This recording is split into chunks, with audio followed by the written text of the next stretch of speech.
Sa kabilang banda, sa ilalim ng malawak na kalangitan, isang mundo ang nanginginig sa malapit ng maganap na laban. Nagsaad ang isang kulay asul na phoenix na ang kanyang tuka ay isang sandata na walang kapantay sa mundo, na may haba na 3.7 pulgada at may netong timbang na 7.23 ounces. Hindi naman nagpatalo ang kulay pink na phoenix kaya nagsaad siya na ang kanyang tuka ay maaaring maputol ang balahibo o buhok, na may haba na 3.3 pulgada at may netong timbang na 6.4 ounces. Muling nagsaad ang kulay asul na phoenix na sa mga laban nila ngayon, ikaw o ako ay hindi magpapakita ng awa. Sinang-ayunan naman ng kulay pink na phoenix ang gusto nito. Kasabay din nito ang kanyang pagsigaw na simulan na nila. Subalit sa kasamaang palad ay may biglang humawak sa kanyang leeg na kanyang ikinagulat. At ang humawak sa kanilang leeg ay walang iba kung hindi ang ating bida. Kanya ding sinabi na hindi na problema ang tanghalian sa ngayon. Makalipas ang ilang sandali ay malapit ng maluto ng ating bida ang kanyang tanghalian. Kanya ding nasabi habang natatakam na bukod sa pisikal na ehersisyo, ang mataas na kalidad na protina ay mahalaga din para sa pag-unlad ng kalamnan. Samantala sa kalangitan ay nagkakaroon ito ng reaksyon dahil sa nalalapit na thunder tribulation. Nagpapatuloy ang kaganapan at kung titignan ay isa itong sinyales na may nalalapit na pag-breakthrough. Nang makita naman ito ng ating bida ay kanyang nasabi na kung paanong biglang nagbago ang panahon.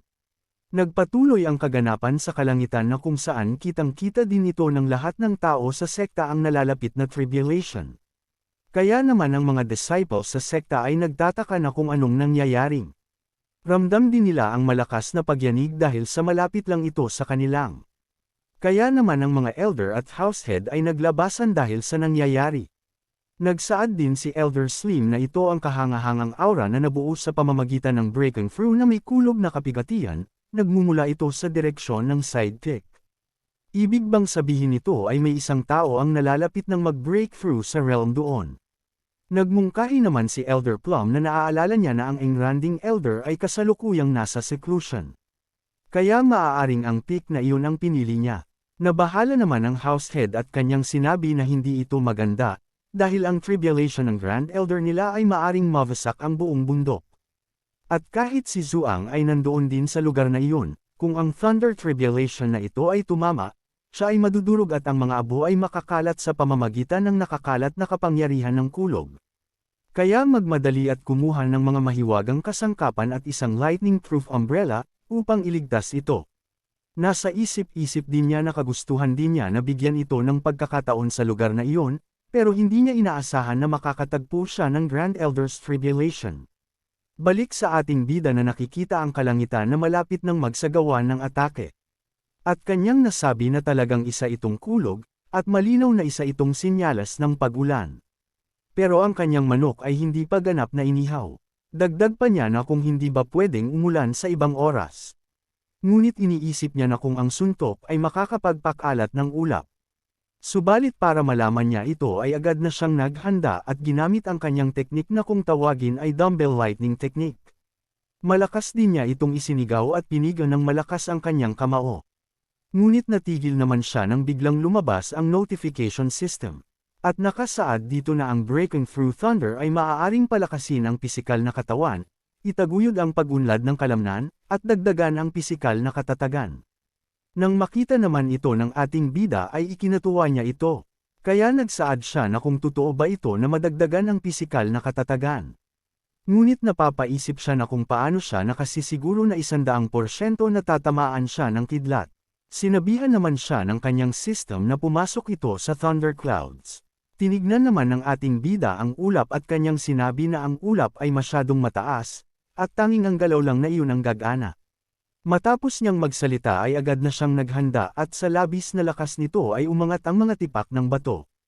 At malakas na tumalon habang nakapiga ang kamao na may daladalang mabigat na puwersa. At sa lakas ng kanyang pagtalon ay mabilis itong nakapasok sa thunderclouds.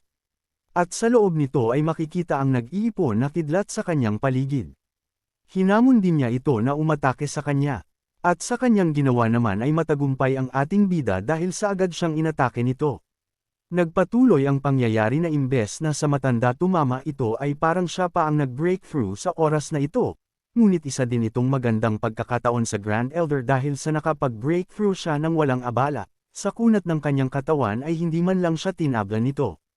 Hinamon din niya ito na magdagdag pa ng kaunting lakas. Dahil kumpara sa parusa ng sistema, ito ay malayo sa sapat. Sa sinabing pangmamaliit ng ating bida ay ninas naman ang thunderclouds dito.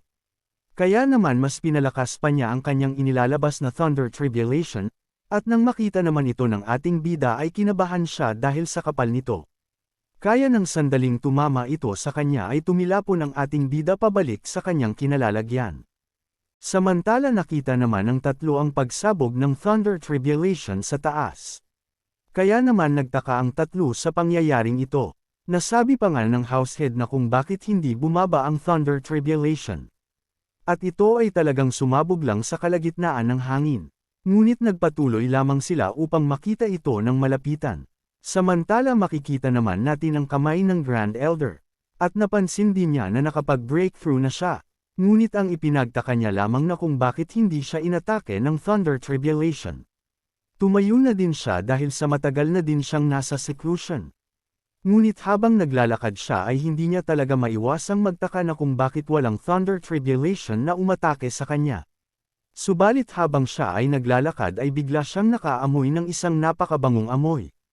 Kaya naman sinundan niya ito upang makita kung ano ito. Subalit nang makarating siya sa lugar ay nakita niya ang sunog na mukha ng ating bida na may hawak na inihaw na manok. Napalingon naman ang ating bida na parang multo. Sa isip-isip naman ni Grand Elder na kung bakit sobrang itim ng batang ito. Sa paghusga sa kanyang kasuotan, dapat siya ay isang alagad ng Yulin Immortal Sect. Naalala din niya na bago siya pumasok sa seclusion, binanggit sa kanya ng pribado ni Xiaonangang iyon.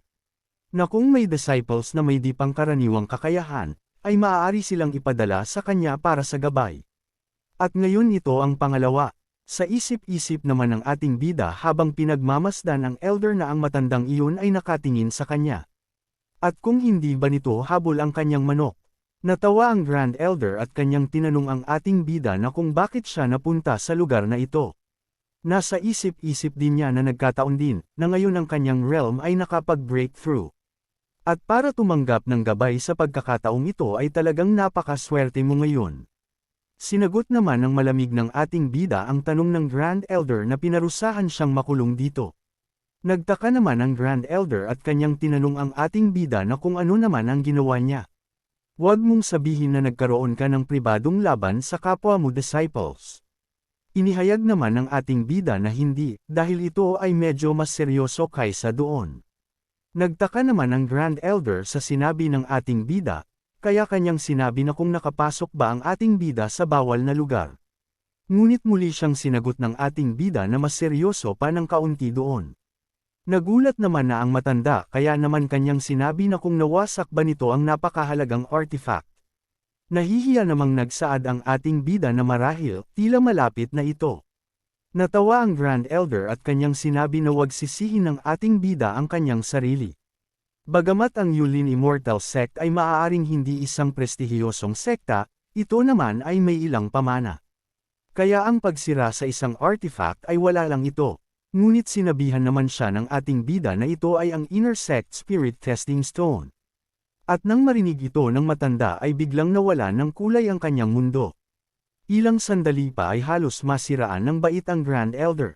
Kaya galit niyang sinabihan ang ating bida na ang Spirit Testing Stone ay itinatag ng ninuno ng pundasyon, at isang sinaunang kayamanan na may mahabang kasaysayan. Kaya paanong ang isang batang cultivator ng 15 o 16 ay madudurog ang Spirit Testing Stone? Ngunit bigla siyang naging seryoso at kanyang sinabi na hindi banggitin ang alamat na tinatakan nito ang isang Ancient Black Phoenix. Ngayong nasira na ang selyo, hindi ba ito magdadala ng kapahamakan sa Yulin Immortal Sect sa hinaharap? Natahimik naman ang ating bida dahil sa wala siyang ideya sa mga sinabi ng matanda. Ngunit bigla namang may napagtanto ang matanda. Kaya naman sinuri niya ng kaliwat kanan ang ating bida. Nagtaka naman ang ating bida sa ginawa ng Grand Elder. Matapos niyang suriin ang ating bida ay nagsaad siya na sa katunayan, hindi ko naramdaman ang kahit isang bakas ng espiritual na enerhiya. Iba ba ito sa isang makabuluhang realm o marahil mayroon kang isang uri ng hadlang na mahiwagang kayamanan? Kinabahan naman ang ating bida dahil mukhang nalaman na ng matanda na wala siyang spiritual roots. Subalit muling nagsaad ang matanda na ngunit para lamang sa 15 o 16 na taong gulang na cultivator. Dahil upang basagin ang spirit testing stone, hindi banggitin ang banal na lupain, kahit nasa itaas na kaharian, ay kailangan pera ng ganoong core aming mga tao ang maaaring gumawa nun. Kaya tinanong niya ng seryoso muli ang ating bida na kung sigurado ba ang ating bida na nabasag niya ang spirit testing stone. Dagdag pa niya na hindi naman ata ito nagsasabi ng hindi totoo. Hindi naman nakasagot ang ating bida dahil sa bahagya siyang naguluhan sa tanong. Samantala inilabas naman na ni Grand Elder ang kanyang dibdib at kanyang sinabi na gamitin ng ating bida ang kanyang puwersa. Nagtaka naman ang ating bida habang may hindi mawaring hitsura. Muling sinabi ni Grand Elder na marinig sa iyong mga tainga, at makita sa iyong mga mata, hampasin mo ako ng buong lakas mo. Ngunit sinabihan naman siya ng ating bida na tumatanggi siya. Dagdag pa niya na kung sinusubukan ba siyang iset up ng matanda. Nenas naman si Grand Elder kaya pasiga niyang sinabi na kung sa tingin ba daw ng ating bida na siya si Lirokong, ay madaling puntiryahin. Ngunit bigla namang lumabas ang notification system ng ating bida, at nakasaad dito na kung tinatanggap ba ng ating bida ang proposal ng Grand Elder. At ang gantimpala para sa misyon ay isang mataas na kalidad ng protina. Napangiti naman ang ating bida ng kanyang mabasa ang gantimpala. Habang ang Grand Elder naman ay kanyang sinabihan ang ating bida na huwag itong mag-alinlangan, hampasin siya nito ng buo niyang lakas. Nasa isip-isip pa nga niya habang nakangiti na dahil sa kanyang pambihirang tagumpay, ang kanyang mga diskarte sa pagtatanggol at likas na gangchi ay lubos na napabuti. Kaya, ito ay isang perpektong pagsubok.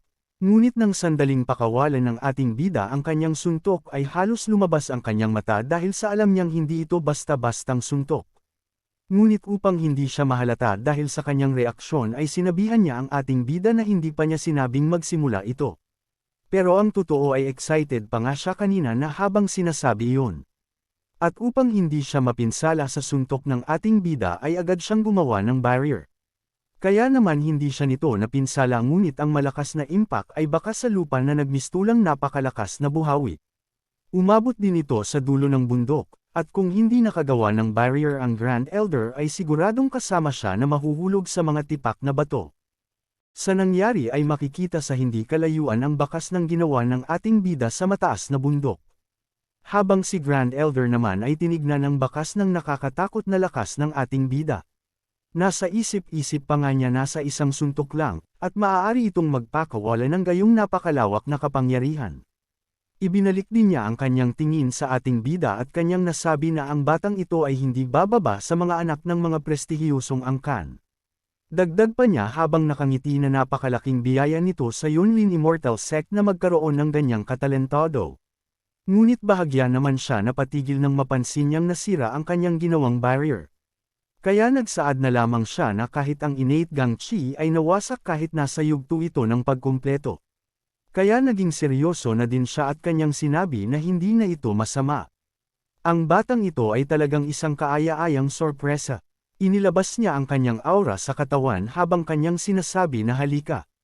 At magkaroon tayo ng magiliw na palitan, at hayaan siya ng ating bida na tuklasin ang kanyang lakas. Nagsaad naman ang ating bida habang pinagmamasdan niya ang Grand Elder na pagkatapos niyang makita ang gantimpala, hindi niya namamalaya na sumuntok na siya, at lumikha lamang ito ng isang maliit na pinsala sa kanyang barrier kaya nagtataka siya na kung gaano baka makapangyarihan ang matandang ito. Ngunit habang pinagmamasdan niya ang matanda ng matagal ay bahagya niyang napagtanto na ang aura ng matanda, ay katulad ng pulang buhok na Celestial General nung araw na iyon. Samantala binalaan naman ni Grand Elder ang ating bida na maghanda ito at protektahan ang sarili. Matapos din niyang balaan ang ating bida ay agad niyang pinakawalan ang kanyang atake at namuang dalawang malaking palad na kulay ginto. Agad naman na naghanda ang ating bida nang makita niya ang atake ng Grand Elder. Ngunit sa loob-loob niya ay kanyang nasabi na sobrang napakalakas ng pakiramdam ng presyon. Ngunit sa pagkakataon namang ito ay biglang tinawag siya ng househead. Kaya naman agad niyang tinanggal ang kanyang atake at tinignan ang mga dumating. Agad naman na binati ng househead ang kanilang Grand Elder sa matagumpay nitong pag-breakthrough. Pero tinanong niya ito na kung ano ang ginagawa nito. Dahil base sa tindig nito, siguro naman ay wala itong balak makipag-spar ulit sa mga disipulo, hindi ba? Nang marinig naman ni Grand Elder ang sinabi ng househead ay bahagya siyang nahiya. Kaya naman agad niyang inayos ang kanyang sarili at kanyang sinabi na tiyak na hindi. Dahil paano namang maaaring gumawa ng aksyon ang isang tao sa kanyang katayuan laban sa isang disipulo? Nagsaad din siya na pinatutunayan niya lamang ang paggabay. Dagdag pa niya habang namumula ang mukha na alam ng lahat na siya ay isang taong nagpapahalaga sa mga hangganan at kumikilos ng may pagpipigil. Ngunit sa loob-loob naman ng househead ng kanyang marinig ang mungkahi ng Grand Elder, ay kanyang nasabi na ito ay tiyak dahil wala kang pagpipigil. Madalas mong sinisiyasat ang mga kakayahan ng mga disciple at nakikipagsapalaran sa kanila, na nagiging sanhi ng mga pinsala, kaya naman, sa panahon ng iyong pagsasara ng pinto, lalo siyang naging maingat sa pagpapadala ng disciple sa iyong pintuan. Matapos naman ang mahabang pag-iisip ng househead, ay nagmungkahi ang Grand Elder na nakikita niya na ang batang ito ay may pambihirang potensyal. Kaya baka pwede na nating tapusin ng maaga ang kanyang pagkakulong at ipadala siya sa inner sect. Makalipas ang araw na iyon. Sa wakas, salamat sa intervention ng Grand Elder, natapos ang pagkakulong ni Zuang sa 13 ng mas maaga sa schedule. At opisyal na pumapasok sa inner sect na kung saan ipinakita din sa atin ang sirang silid imbakan. Kasama ni Elder Plum ang ating bida na pinagmamasdan ang silid ng imbakan. Habang nadidismaya ang ating bida ay tinanong niya si Elder Plum na kung ito na ba ang inner sect.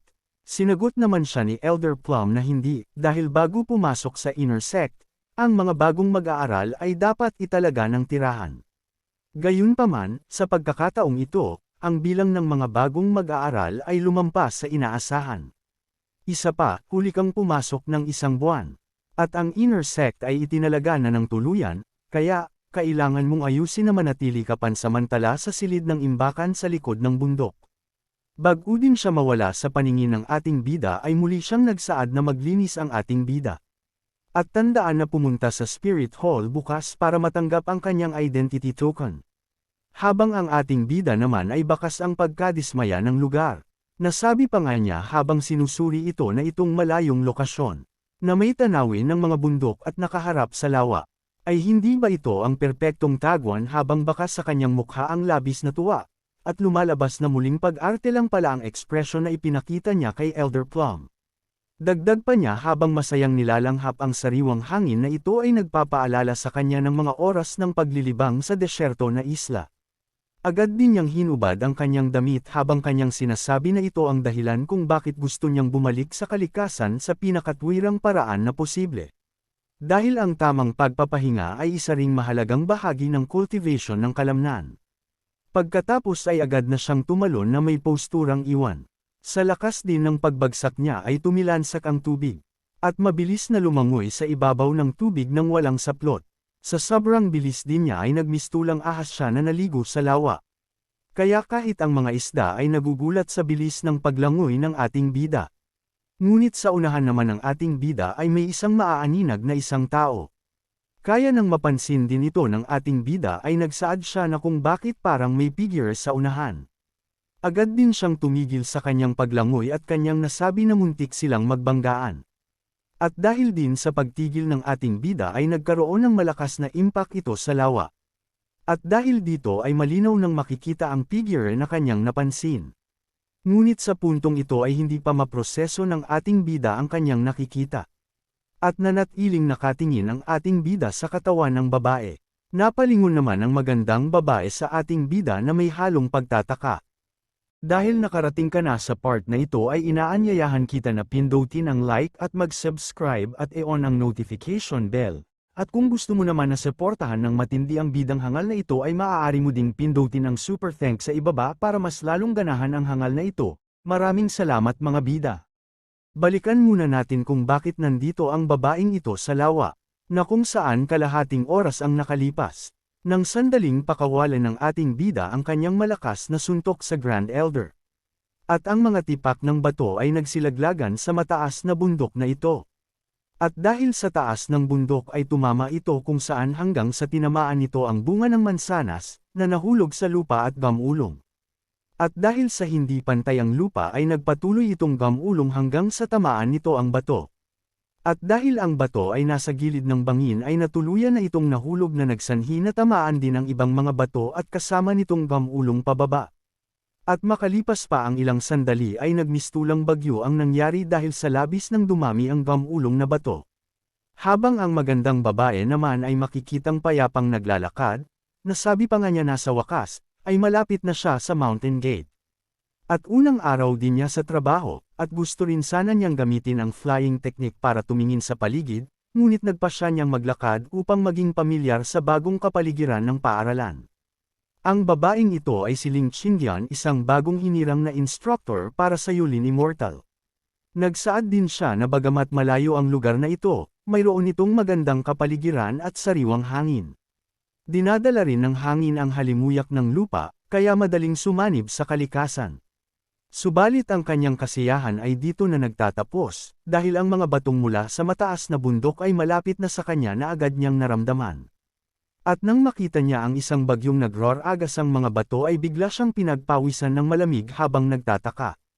Ngunit dahil sa nasa harap niya na ito ay hindi niya na ito naiwasan pa.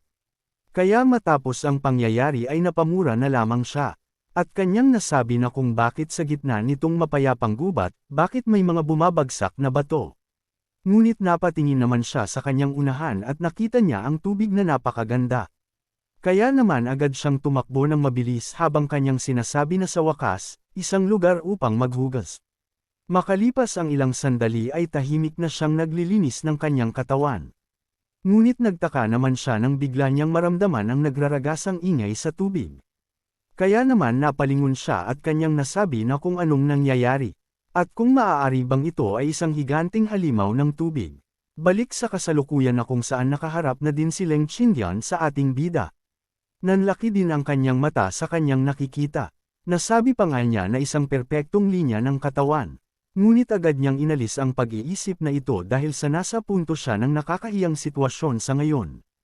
At mabilis din niyang tinakpan ang kanyang katawan ng kanyang kamay.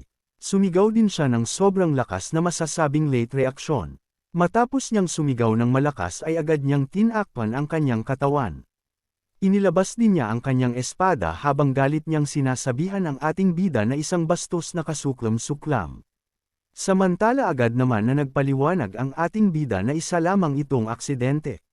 Ngunit hindi naman na siya pinatapos ni Ling Qingyan sa kanyang paliwanag at nagsagawa na ito ng malakas na atake na kanya namang naiwasan. Ngunit napansin niya ang bakas ng atake ni Ling Qingyan na kanyang ikinagulat. Nasa isip-isip pa nga niya habang natatakot na napakalakas na sword shi. At kung tinamaan siya, ay hindi lang balat ang mawawala sa kanya. Patuloy na minumura ni Ling Qingyan ang ating bida habang mabilis na sumugod. At nang makakita siya ng isang pagkakataon ay agad na siyang naghanda ng kanyang malakas na atake. Habang ang ating bida naman ay nakita ng malinaw ang magandang tanawin kaya naman namula na lamang ang kanyang mukha. Ngunit naputol naman agad ito nang biglang pakawalan na ni Ling Qingyan ang kanyang atake na agad naman niyang naiwasan. Sinabihan din niya si Ling Qingyan na sinabi na niya na isa lamang itong aksidente. Tsaka ang ginagawa nito ay mas lalo lang nalalantad ang lahat ng mayroon siya. Nainis naman si Ling Qingyan dahil sa nagagawa pa din na magsalita ng ating bida sa kanya. Kaya naman sinabihan niya ito na papatayin niya talaga ito ngayon. Mabilis siyang nagpakawala ng isang atake na muntik ng tamaan ang ating bida, at mabuti na lang ay naiwasan niya ito sa isang sandali. Nasa isip-isip pa nga niya habang kinakabahan na muntik nang matanggal ang kanyang ulo. Kaya naisip niya na hindi niya magagawang makapagpaliwanag dito. Kaya mas mabuting tumakas na lamang. Gamit ang kanyang bilis ay nakalayo agad ang ating bida. Habang si Ling Qingyan naman ay napatakip na lamang sa kanyang mukha dahil sa bilis ng ating bida. Ilang sandali pa ay hindi niya na ito nakita at bumalik na din ang tubig sa maaliwalas nitong tanawin. Nasabi na lang din ni Ling Qingyan na nawala na talaga siya. Subalit namangha siya dahil sa bilis ng ating bida. Malinaw na inilabas din niya kanina ang kanyang espiritual na kamalayan bago maligo, ngunit hindi niya naramdaman ang kanyang paglapit. Kaya nagsaad na lamang siya na sana ay huwag na siyang makita nitong muli, dahil kung hindi ay papatayin niya ito. Habang ang ating bida naman ay nasa likod ng bato na nagtatago na nakasimangot. Ilang sandali pa ay napabuntong hininga na lamang siya at kanyang nasabi na muntik na siya.